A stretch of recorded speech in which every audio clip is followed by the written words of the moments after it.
and Ernest Oppenheimer, De Beers launched one of the most powerful advertising campaigns in history.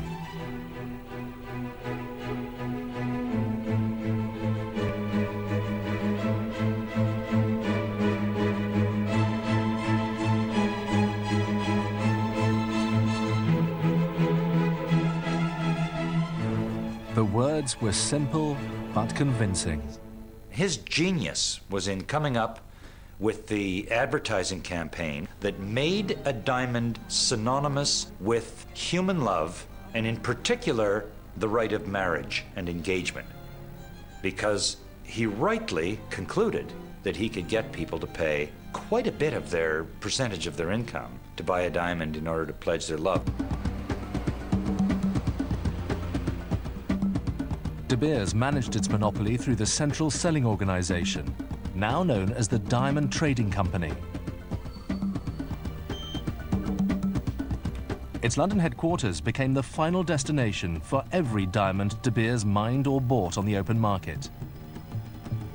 Even today, the company's rough is still sorted, valued, mixed, stockpiled, and sold here. De Beers sells its diamonds in London 10 times a year at a sale called a sight, because it's the first sight you get of the diamonds. To this day, people can't believe you send the money first and then you get your product. But I guess that reiterates the importance of supply. You have the goods, you're king. If you own the mines, if you own the product, you're the boss. De Beers tells them pretty much what the price is going to be, and that's the end of it. You can either pay the price and go home with the goods, or refuse to pay the price and you'd probably never be invited to another site again. For almost a century, De Beers controlled approximately 90% of the world's rough diamonds. But its business model had drawbacks. There was a thought in De Beers, or policy in De Beers until the late 1990s, that the company really had to control most of the diamonds that were produced in the world. And that meant mopping up supplies of diamonds no matter where they were produced, no matter how they came onto the market. In the 1990s, some were smuggled onto the market from African countries afflicted by brutal civil wars. The diamond industry became tarnished because of its association with these horrors. Until about 1999, De Beers and the diamond industry were in a state of denial on all of this.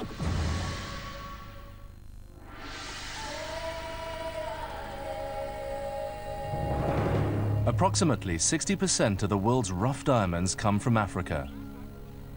Botswana and South Africa are rich in underground kimberlite pipes, making large-scale industrial mining possible, profitable, and easily controllable. If you find one of them, you can just put a fence around it, dig straight down like a root canal job, and haul up the gravel and sort out the diamonds. Diamond revenues in these countries have helped build infrastructures and national economies. But diamonds in many other African countries are spread out like pebbles across thousands of square kilometers. Because of erosion, rivers have transported these rough diamonds for millennia.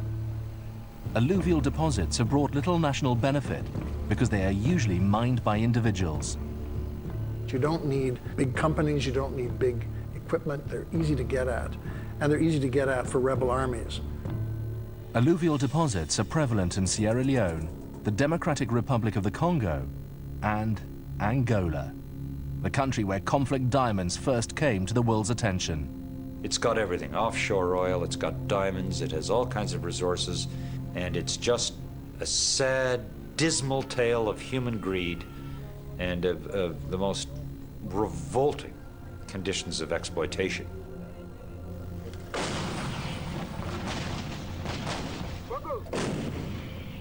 For more than 2 decades, Angola suffered what seems like an endless civil war.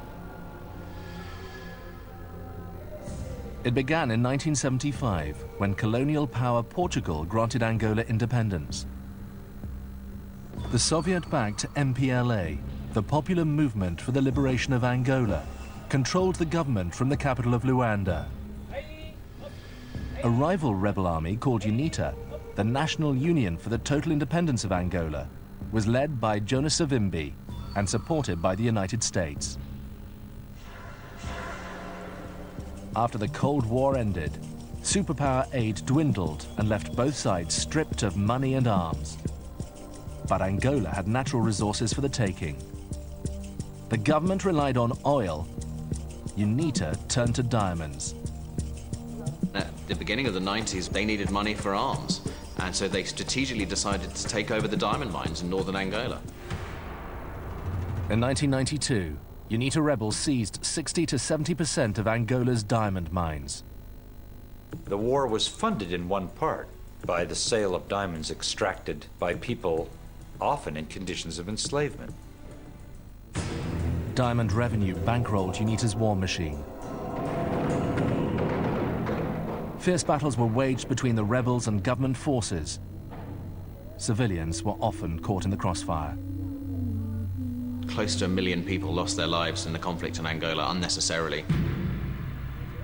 The war sparked an investigation by Global Witness, a small London-based non-governmental organization that examines the links between human rights abuse and environmental exploitation.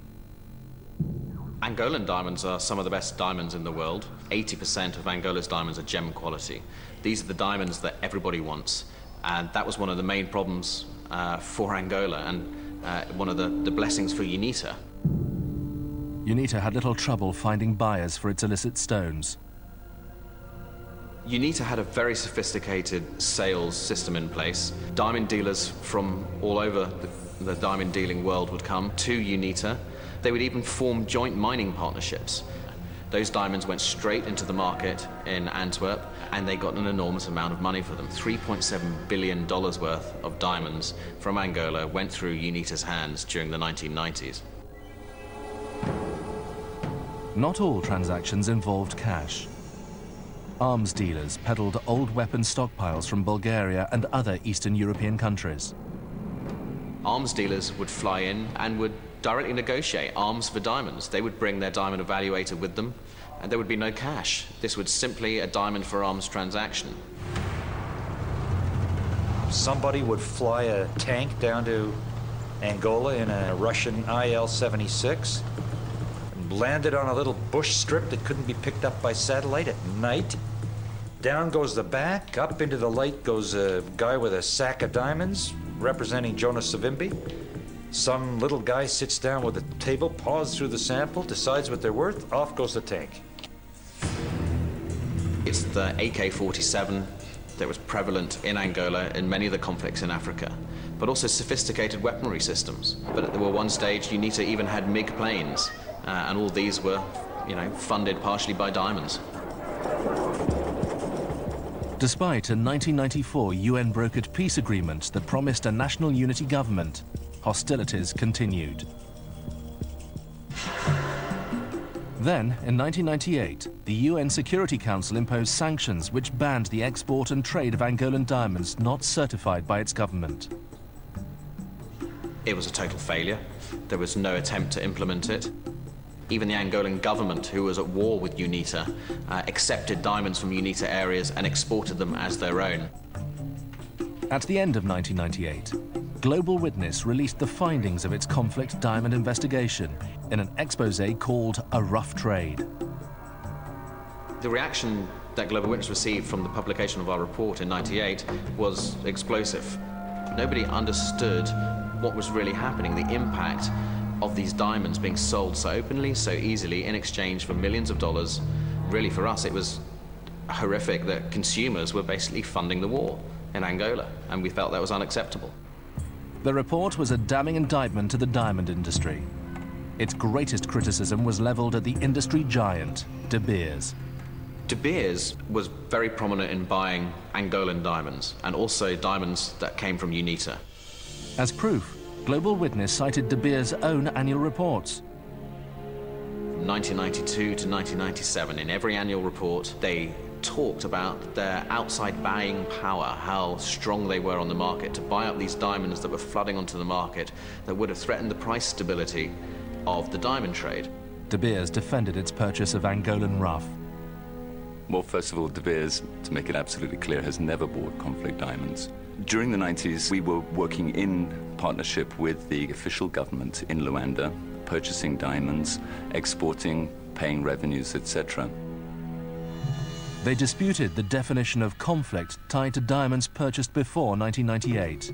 So up until the point of sanctions being imposed, there was by definition no conflict diamonds in that country. The diamond industry likes to think that conflict diamonds only started in 1999, when in fact it was going on way before that. Prior to the imposition of sanctions, everybody in the world was still very hopeful that the UNITA rebels would engage in a lasting, sustainable peace.